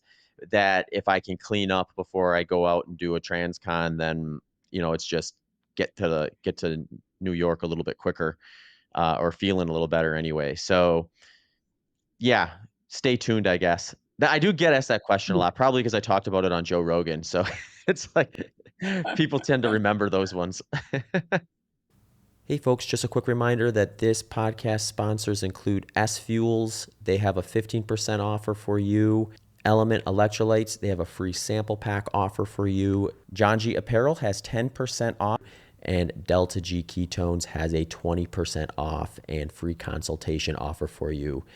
Links and details can be found in the show notes and the episode landing page. You can also check out a full description of how I use all of these products in my own training and racing at the end of this podcast episode. Yeah, and it's so cool because I feel like, and I don't know the stats on this, but I feel like even the Transcon is just getting a lot more, like there's more people interested in it than kind of Mhm. ever, right? I mean, I think most notably on social media, like we saw Paul Johnson go ahead and do it, and like Yeah. I feel like now I'm seeing more people run across. Like I think I got an ad the other day from someone who's like, I'm running across the country, and like I don't know, like I would be so curious to see like how many people are doing transcons now versus like back then. And like also too, like I'm wondering even just like with like the Appalachian Trail and like these like kind of through hike attempts like that people are doing now, it's just because it's just becoming much more known, right? It kind of brings it back to like early in the conversation when you're talking about Western states. I mean, even just look at Western states, right? Like that became popular, I would argue very popular because of Ultramarathon Man with Dean Karnassus. And Mhm. like that's I feel like why it is what it is today. Cocodona is becoming popular because of the live stream. It's just like all this stuff is just becoming so much more popular because it's like being out there a lot. So I'm just yeah, I'm curious to see like if more people are kind of diving into transcons like back then. It's just like I don't know. It's I mean I even have a buddy who ran a transcon like I think it was two or 3 years ago. So it's interesting. Like I feel like now more than ever I'm seeing more people run across the country, which is just an absurd thing to say. Like I'm, Yeah. I'm hearing it coming out of my mouth. Yeah. We're in an endurance and ultra marathon surplus right now, so let's enjoy it while it lasts, I guess. It's a renaissance, man, and I think, like, a lot of people like, it's funny, I was chatting with an athlete right before this, and they're like, "I'm getting into ultra running, I think, late," and I was like, "You are not, man." I was like, "I think you're getting in Just in early." time. Yeah. Like, Yeah. Yeah. just in time like, look at where triathlon is, right? And, Mhm. like, I mean, ultra running ain't even close to where triathlon is. And like I look at just where the potential is going to be, and it's like I don't even think we're there yet because like I think we're still growing each year. Like it's these races are getting more and more packed, like more races are becoming lottery. Like I mean, like Javelina, I think like the wait list on Javelina is like 500 deep, like Wow. that is, and there's like 800 people in the race. Mhm. So I don't know. I see things like that, and I'm like, we're just getting started, and like it's going to be so cool to see like more money come into the sport and more opportunities, and just more professionalized kind of stuff. Like I think like I look at triathlon, and that's kind of like where I see ultra running potentially going, which is cool. Yeah. Yep, it's gonna be growth, I think. It'll be exciting to see. We'll probably have we'll pro in a few years we'll probably be laughing about how in awe we were of this year's Western States because at that point, Someone running like remember how slow 12:54 they at were in Western States. 2024? Yeah, they're like, "Oh my god," like Jim or whoever just ran 12:54, and we're like, "Oh gosh," like, wow. Yeah, yeah, Oh. anything else you have, Joe, that is top of your mind in terms of ultra marathon updates and things that have been coming across your table? Oh man. I mean, I think the one thing I'm curious, and obviously we'll talk about it, is like what was Courtney gonna do this week at Hard Rock? Oh yeah. Mhm. You know, obviously last year she had a monumental year of just, three course records, Hard Rock, and then Western States, and then UTMB, like all thought to be a very impossible feat, and she went out there and did it. And she's kind of been a little quiet on the radar, and now she's coming back for Hard Rock, and I'm wondering what she's gonna do. Like, I mean, I think it would be like a cool thing, like if she, I mean, obviously it's a very steep jump to go from like her record to Killian's record, but like I'm wondering what she's like, her course record sitting around 26. Mhm. Like I think she can go like 24 this year, Yeah. maybe. Like I think that would be, I don't know. What are your thoughts on that? Yeah, I think she goes under 24. That's my prediction. Yeah. I'm I'm Under 24. I'm betting big on Courtney, under 24. So, yeah, it'll be because I mean, it wasn't that long ago where we were talking about how difficult it was just to break 24 at Hard Rock, and, like, Yeah. like, that was, like, considered, like, just top tier, like, performance. So, yeah, I think she can. I mean, she was out at Mount Fuji this year and relatively recovered, I would imagine, at that point from all the stuff she did last year and just absolutely crushed it. Finished second overall. I think she was 10 minutes behind the lead, the winning male. Or was she third overall? She's either second or third. She was like, if she, I can't remember exactly. She crushed it though. So it was like a clear sign of like, oh yeah, she's ready to roll, similar to what she did at Western last year, and this year without the fatigue of Western in her legs. So I think we're going to get a much better look at what Courtney can do on a course like Hard Rock, um, with her kind of, I guess, like she just keeps upgrading. So I feel like the time she had done Hard Rock before last year's Western, she was like obviously great, but she upgraded since then. So I'm excited to see a fresh Courtney do what she can do on those mountains and yeah, give us something to talk about, right?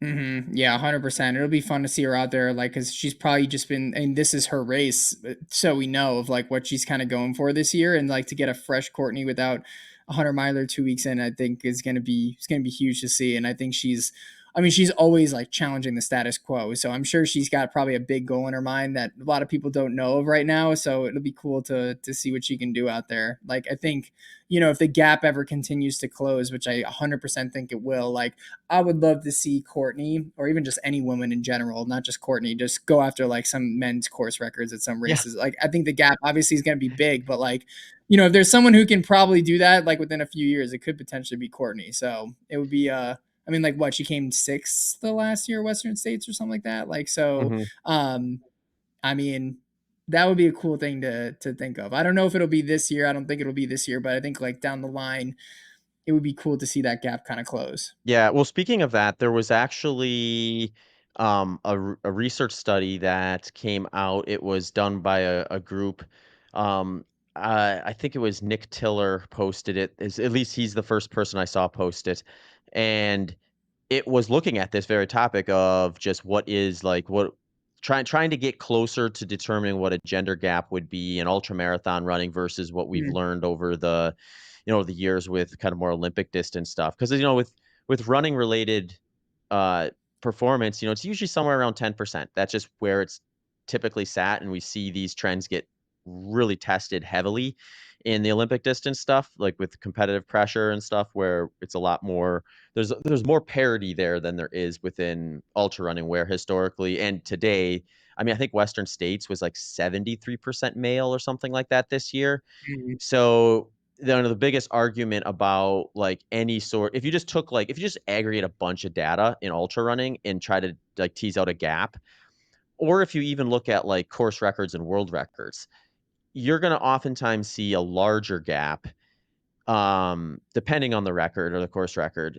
But we would imagine that would close to at least 10%. The big question, I think, like with more growth in the sport, more women getting into it, more of a balance between men and women doing these things.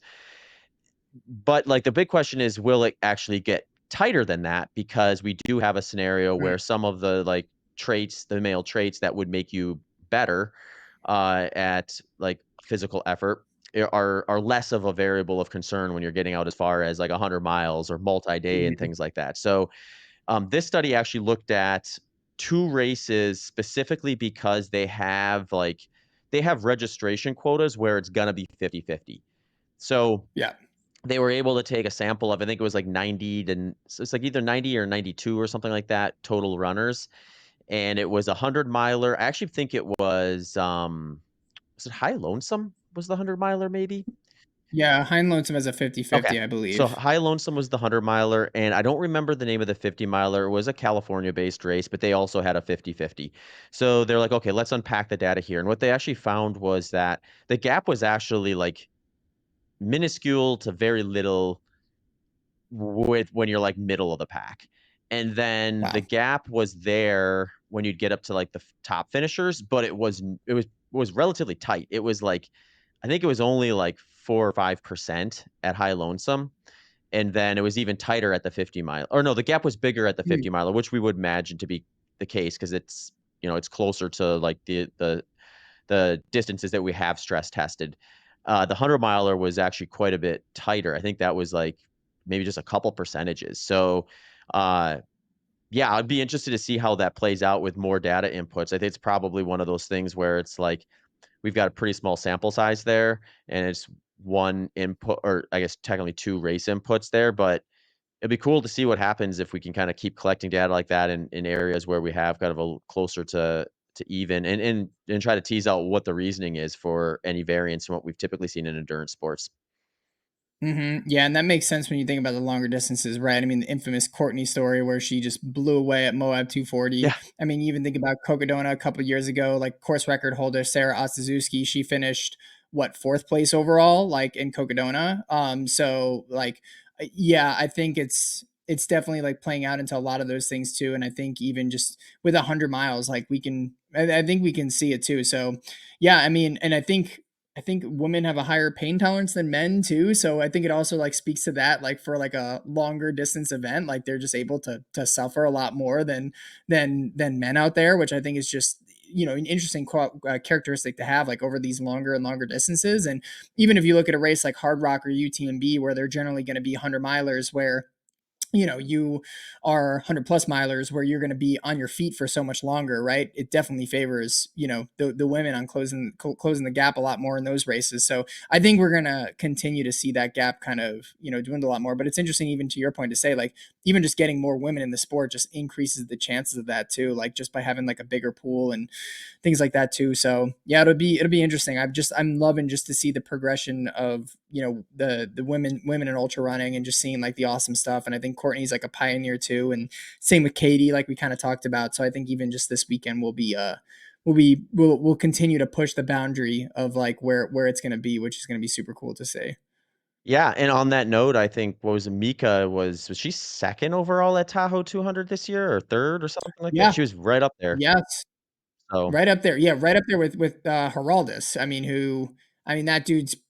I would argue like on track to be the best 200 mile right now, and mhm, like she was right on his heels. yeah, And like Mika, I mean, she's just an incredible. Like that's coming off of Cocodona for her too. So mhm, like some might be saying, well, Geraldus like is coming off Cocodona. So is Mika. yeah, Third place finish after like fell and almost broke her jaw and left and then came back. Like yeah. so, like I think it's an even playing field from there. Mhm. Yeah, that is actually kind of interesting that they both did Cocodona, and I mean, I mean, I don't it's ultra running, so it's like what ifs are like a dime a dozen, but like, yeah, if she doesn't get medically removed from the course for like, I think it was 10 hours, before Yeah. deciding to come back. She probably wins Cocodona. Mhm. And then we're looking at those 2 winning both of those races. But yeah, what a crazy story. Like, medically removed from the course, you've conceded essentially at that point because, like, the decision's made for you, and then you somehow manage to, remedy the situation and come back because it was 10 hours, wasn't it? Something like that? She, like, went back to, like, a hotel room or something like that, I think, right? Yeah, I don't know the exact intricacies of the story, but I do know, yeah, I think it was 10 hours. She was off the course and then she went on right where she started, right where she was taken off, and then ended up finishing the race and getting third place. And I know I mean, she fell and hit her jaw, but like, I think she was also dealing with, I believe, like a broken elbow, like in the Mm, race. Like she had broken her elbow and she fell on it earlier in the race. So she was just kind of already dinged up and stuff. But I mean, I think that's just so tough to like, I mean, it was like right before Eldon. So like she hadn't even gone up Eldon yet. And mhm. so like and then still comes out and gets third place. But yeah, and not to take away from Rachel. I mean, Rachel ran an amazing race and not to take away from her, but I mean Mika was on track to win. And so yeah, I think her coming back to Tahoe for some vengeance was really cool to see. And I know she signed up again next year. Sarah's also signed up again next year too. Right on. So and also Leah Yingling is signed up I too. saw Like that. so, which is Yeah. interesting. Like I mean, is she gonna do Western or drop from? I don't know. So you know, it's really interesting. I was, obviously I think this year there was so much heat on like the men's race at Cocodona, but I think next year, like I would love to see like bunch There's gonna of be some amazing women storylines just for come out and sure. Mhm. tear it up. Yeah, that'd be cool. I wanna say, like, I apologize if I'm wrong about this, but I wanna say Leah said that this was gonna be her last year doing Western. So, she may be Oh, okay. making a pivot to some other. I mean, it's one of those things. I mean, there's so much invested into Western states where it basically kind of holds hostage half your year. So, like we were kinda saying, Yeah. like, in the beginning, there's just so many options that you can go after in this sport. I think to some degree, like, if you've had your fill, make space for something new. And I know she did the further 6 day, which was a new experience for Yep. her and did quite well. And maybe she's interested in some of these longer haul stuff and what happens when there's a couple nights sandwiched between your running days. Right, exactly. Yeah, and it's kind of cool to see like what are going to be the new kind of races that are like the marquee ones, right? Because I think, you know, for years obviously it's Western and UTMB. And like I mean the whole other thing is like UTMB's prize purse now just like, you know, kind of swelled up in there too, right? So I mean that's a whole other thing too. But like I think not to say people are gonna get sick of it, but it's just like now with all these races in popularity, like what are gonna be like more of like kind of like the marquee races to kind of like look out for, the one that's going to bring a lot of competition. Like I think we have Western and UTMB, like, you know, the other ones on there, right? Like even just something to keep in mind, like, even if you think about the ones that are secondary, like Leadville, Run Rabbit, maybe, obviously all the golden ticket races, right? Javelina, Black Canyon, but that's like leading to Western states. Like I'd love to see like races that like aren't like golden ticket races to like still, or like UTMB like sanctioned races to be like this is a race where like people come out to throw down. Mhm. I think Cocodona's getting there for sure, but like that's obviously for 200s. But you know, I'm curious to see like what other people go and race, and like that'll be an interesting thing too with, you know, UTMB this year, and a lot of people saying like, oh, I'm not going to race this year because of all this stuff that happened with Whistler and just how they're kind of shaking up the organization and all that kind of stuff. I thought we were going to see more of that this year. I don't think that's shaping up to be the case. Like I really, it's so interesting to see a lot of the hate that was kind of thrown at UTMB just to, you know, at this point kind of seems like it was a non-issue almost. Like I don't know, just kind of where the sentiment's at, but like I would love to see like more, not to take away from Western or UTMB, but like I would love to see like more marquee races that aren't under those kind of guises, you know? Sure. Yeah. Yeah, I mean, I think, like, if the sport keeps growing the way that we're talking about it, I think, like, eventually it gets to a point where, it's kind of more like track where there's specialties, a lot more specialization and looking at it through kind of that lens of, um, kind of a little more compartmentalized. So, not compartmentalized in the sense that, like, the 200 milers don't engage with the 100 milers and that sort of thing, but just, like, if you're gonna, like, really optimize, you gotta kinda pick one for a while and focus on it. But we'll see. It'll be interesting to see kind of how that all shakes out. I know UTMB, like you said, they offered up a decent upgrade in their prize purse, and I think, like, one of the hurdles for, like, kind of the athletes that were looking to compete there for podium spots was it seemed like that race over the years kind of shifted from a we're going to support the top athletes to now we're going to like really not support the top athletes. Um, and I think that was just kind of like, it's one of those things where it's like it can be easy just to be like, oh, well, boo hoo. Now you just have to deal with it like the rest of us. To some degree, yeah. But also like, there's also gonna be a scenario where if you wanna be the biggest, most competitive one, you gotta have the fastest people come into it too. So Mhm. you pro at and when the sport starts generating revenue to the degree that, you see the budgets that UTMB's using, and it's like as a top tier athlete, you're thinking, well, where do I fit in that process? And why am I losing support when you guys are making more money when before you guys were making any money, you were giving us more support? So I think they maybe made some concessions and maybe that appeased a lot of the people that would otherwise sat out or targeted something different. But um, that's just a little bit of speculation on my part, I guess, to close things out.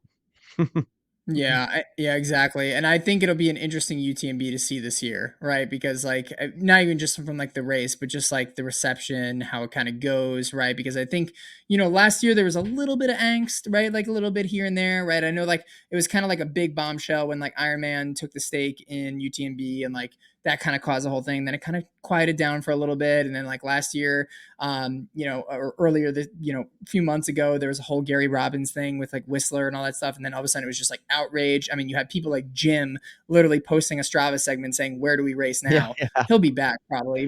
But like, obviously he's going to be back. But like, I mean, you saw that and it was like, whoa, like, is UTMB going to be a no more thing? And so I'm curious to see like what that stuff is as well, because, and listen, like there's some things on UTMB I don't agree with, but I think like, and kind of going back, I know I like to, bring this thing up with like triathlon and stuff like that. I mean, it was a very similar thing with triathlon first started. Like Ironman was kind of like becoming that conglomerate, and they start to make decisions that kind of support the masses over, the higher level athletes. Which again, I'm not saying is right or wrong, but it's like their business in the end of the day, and they start kind of expanding. And I think we're kind of starting to see that in trail running, and like, but yeah, that was like, but I think the theory is that like as the sport grows and they make more concession towards the mid and the backpackers, which makes up like most of the sport, right, then they have enough money more to fund the elite athletes. Like that's the theory, at least. I'm not saying like that's actually happened in some cases and scenarios, but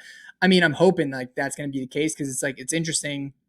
And I don't know if you see the same with the athletes you coach, but like I know like a lot of elite athletes in the space who are like, screw UTMB, I'm never going to race them, like blah, blah, blah. And then like, I have like a bunch of my athletes, they're like, I want to race UTMB races. Like they just love it. Like it's so interesting to see that. And it's like, okay, well, is this the first step to say like, okay, like maybe this expansion, and I don't know if I'm going to get crap for this, but like, is this expansion like such a bad idea after all? And like, maybe it does end up, almost like trickle down economics for like, the higher level athletes. But again, I don't know. It's just a guess, but we could potentially be seeing that for like, the increased prize money from UTMB. So who Mhm. knows? I guess stay tuned, but it'll Yeah, like, I got my popcorn after this year's UTMB. What are yeah. your thoughts? I'm curious. Yeah, I mean, I think it'll definitely incentivize other races to kind of follow suit and to offer more and things like that. I mean, my overall thought with the whole UTMB Ironman conglomerate stuff is that like if they are transparent and not doing goofy stuff behind the scenes, then like it should be a net good because they have the budget and they have the market reach to put the sport on eyeballs that maybe otherwise wouldn't see it. And Hmm. those people are going to look for races to do eventually, but they won't all be doing UTMB races. So then it's like the next step to that process is what do we do with that increased intention? If UTMB makes it like very difficult for these people to find like your local smaller race if they want to do Hmm. something or they go out of their way to kind of deter people from doing it if they step on those races and try to crowd them out, Hmm.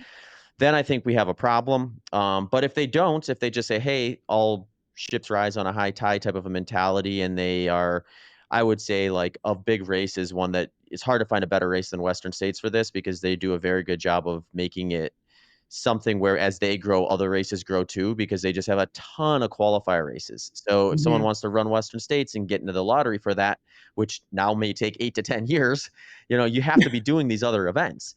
And, they are very open and make it accessible for events to qualify to become a qualifier race, which then in turn makes them much more desirable than they would be otherwise. Because if someone needs to do at least one race per year to stay in the lottery for Western States, they're going to have to do a race, and that means qualifier races. Whereas UTMB at the moment, it's a little more complicated, where it's like if you want to do the big races there, you have to do their races and their races only. So someone who's looking at Yeah. their calendar year may have no other choice but to kind of go into the UTMB funnel and rarely peek their head out of it, which I think is not a good strategy for playing nice within the community.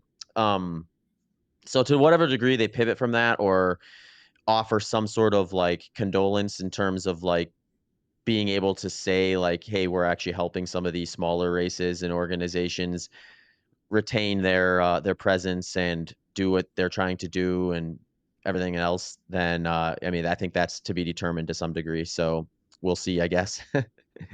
Yeah, you make a good point because I think in the US I could be I'm probably wrong on the exact number, but like what 4 or 5, 6 races in the US, right? Like, and so for like anyone who like I'm just speaking US just because I'm here, but Yeah. like that limits your options greatly, Yeah. right? Mhm. And you don't want to, like you kind of said before with Leah, right? It's like sometimes you don't want to race the same race every year. You want to move on to different things. And like if you just keep striving to get into UTMB, like having there, like I've always thought it's like, why not just bring other UTMB qualifiers? But like the UTMB races have more stones, but you can still get stones from like other races that aren't yours. And maybe like if you don't want to like completely give up the pot, like just make them be less stones. And Yeah. Yeah. then I don't know. Like that's, Mhm. but again, I guess I'm not a part of UTMB, so these are all hypotheticals and wants, just like our ice fest. But Yeah. yeah, that would I would say like would be that UTMB, like if you just, because I remember before like that's how you would qualify for UTMB, is like similar to Western States, and Mhm. then they like took that away. It's like bring that back, but just less stones in there. Don't limit the options, because I think like anytime, and this isn't just in trail running, but like anytime in business where the consumer feels like they're limited in some way, shape, or form, or like feel like they're restricted, like people don't like that. Like we like the choice of freedom. And I think with ultra marathons where you just have so many races and so many choices and such little time, I mean, like we want options. Yeah. So yeah, UTMB, if you're listening, make an ice fest, and also like Yeah. make other races accessible for yours. Right on. Well, I think that's an awesome way to end it, Joe. It's been great chatting about some of the recent happenings. I'm already excited for the next one. I wonder what we'll be talking about for that one. What's going to happen in the next 4 or so weeks or so. Oh, dude, but with everything going on, I feel like we'll have a lot to talk about. But Zach, this is awesome, man. Always love chatting on the pod with you, man, and just chatting about the world of ultra running and stuff. So this is a pleasure, man. I'm excited to link back in 4 weeks when something inevitably crazy will happen. So we'll talk all about it. Perfect. Take care, Joe. You too, man. Hey everyone, thanks for sticking around to hear more about how I use the products that sponsor the Human Performance Outliers podcast. I have updated a few things, so if you follow closely, you may notice some new details here. I have taken a lot of time identifying these brands, and I'm incredibly grateful that they have provided a product that I use routinely and are also interested in supporting my work here at the Human Performance Outliers podcast. So here is how I use them. S Fuels is a product that follows a principle of right fuel at the right time. For me, this means I can anchor my nutrition in a fat dominant way, but not neglect the powerful application of carbohydrates when they are needed. Their product lineup maps the low carbohydrate dietary protocol that I have used for endurance since 2011. Here's how I use some of their product lineup and some of their second generation products that they've just recently brought to market. First is their Zone 4 and Zone 5 product. I use these for intra-workout and race carbohydrate targets. I will use the Zone 4 in less glycolytic settings that still benefit from some carbohydrate, and Zone 5 for workouts that I prefer, workouts and races where I want to maximize my carb to other fuel source exogenous inputs. In short, I prefer Zone 5 when my carb inputs are at their highest and I want to kind of go straight to that source. Zone 2 is a fat-based powder that uses C8 and C10 MCTs that are combined with L-glutamine. I use this for lower intensity workouts to help promote higher fat oxidation rates without neglecting energy deficits. So in short, if I'm doing something longer and I want to keep carbs out, but I don't want to have a huge calorie deficit, Zone 2 plays a great role there. Revival is a post-workout race protein powder that I can easily add to some yogurt or a low-carb smoothie to quickly jumpstart the recovery process. I will use a product like this most often when I'm completing training sessions and have a lower appetite or desire to eat solid foods right after, but want to get a jumpstart on replacing some of the stuff that I left out there. Primed is my go-to caffeine source for training and racing. It combines green tea extract, L-carnitine, taurine, and B vitamins, which all combine to help support energy production, fat metabolism, and reduce perceived effort. Life Bars are a product that have been one of my favorites on the S Fuels lineup for some time now, and they are a great combo of healthy fats and protein that I can have prior to a big training session, race, or simply as a snack on heavier training days. Grain-free breakfast cereal is something that I can sub in for just about any time I would have put granola on something when I was a more moderate high-carb person. So this is a good substitute for that. Oftentimes I will put it on top of things like yogurt as a topper or something like that. If you're interested in more details about their product lineup, the science behind it, and everything else, head over to sfuelsgolonger.com for up to 15% off your next order. And stay tuned for some product giveaways and promos over the course of the year. I got introduced to Janji last year and have really enjoyed having some of their products in my running and gym rotation. Janji makes pants, shorts, outerwear, tops, and accessories. Janji apparel is made with durability in mind and is backed by a 5-year run everywhere guarantee. Each design is informed by a different part of the world through collaboration with local artists and in partnership with clean water nonprofits with whom they have contributed over $1 million donated to clean water solutions. Some key features that Janji really focuses on is lightweight, breathable, moisture wicking, odor resistant, thermal regulation, and a super soft and flexible material. Here are the products that I've been using a lot so far this summer. I'm still going with the AFO middle short for very light, breathable training sessions where minimal pockets and extras are not desired. So think a very humid summer training run where I want as little on as I can get away with and feel like it's not getting bogged down with a bunch of sweat. The 5-inch multi-short. So I'll sub this one in for sessions where I do want a bit more storage capacity that is placed in the right areas or the right spots. So think things like where I put my phone, does it sit nicely? Or is there a spot to put my key where it's not flopping around or poking me in an awkward place or things like that? So I really like the 5-inch multi-short for that sort of a training session. A product I'm really excited about, which isn't necessarily a training gear per se, is the Multi-Pass Mini and Sling Bags. These are the newest items I have started using from Janji. The only question for me is how much stuff do I need, which will determine which one of these I will bring with me. The Multi-Pass is a great for just stashing things like your keys, wallets, phones, headphones, or any item you want to have with you, all while keeping your pockets free from clutter. It's got a nice clippable strap that you can put around your waist or over your shoulder. I'll upgrade to the sling bag if I'm bringing a little more stuff and it's just not enough room inside that Multi-Pass Mini. So think things like the size of a water bottle, or if I'm just going to be on a little longer session or heading to the airport or something like that, and I just need more storage, but with that same type of design with the waist and shoulder options and the clippable strap. So those are two of my new favorite options. Check those out. You can head to janji.com and get 10% off any of those items as well as anything else they have on there by using promo code BITTER10 for 10% off. They're also available at REI.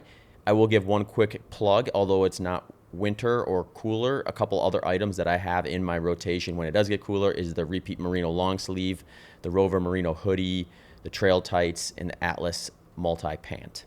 I've been using Element electrolytes for quite some time now. Actually, a while back, I had a sweat test and it suggested that I lose 614 milligrams of sodium per liter of fluid loss, meaning if I go out for a run and I sweat to the capacity where I lose a liter of fluid, I'm going to lose 614 milligrams of sodium along with that.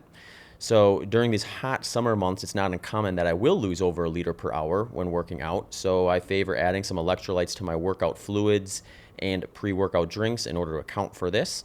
I also find it beneficial if I spend some time in the sauna and lose fluids fast that way. I currently have 3 approaches to using Element products. First is one of their warm beverage options in the morning with my coffee. Sometimes I'll put about half a pack of Element in there.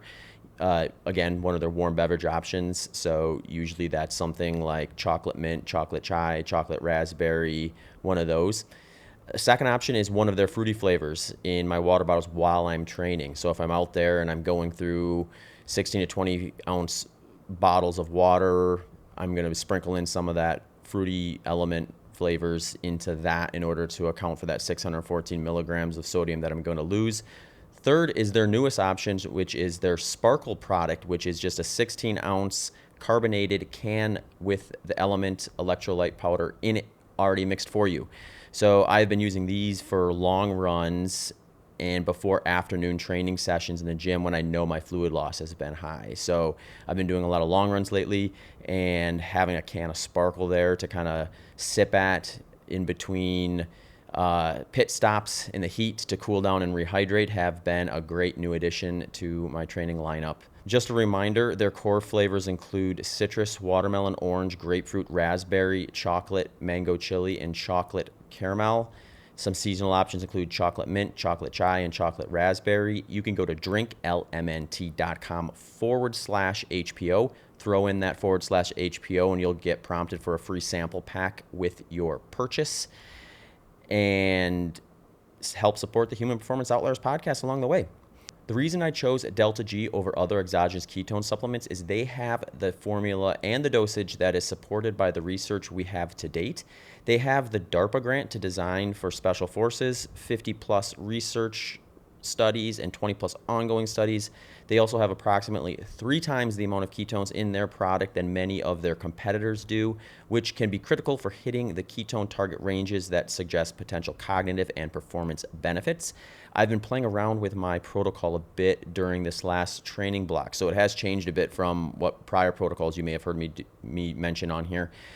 For like longer training sessions, these are going to be the key points that I'm going to do it. So it's going to be lower intensity but long in duration. I like the long runs. I like these for long runs and even ultra specific long runs, which tend to span beyond, say, 3 hours.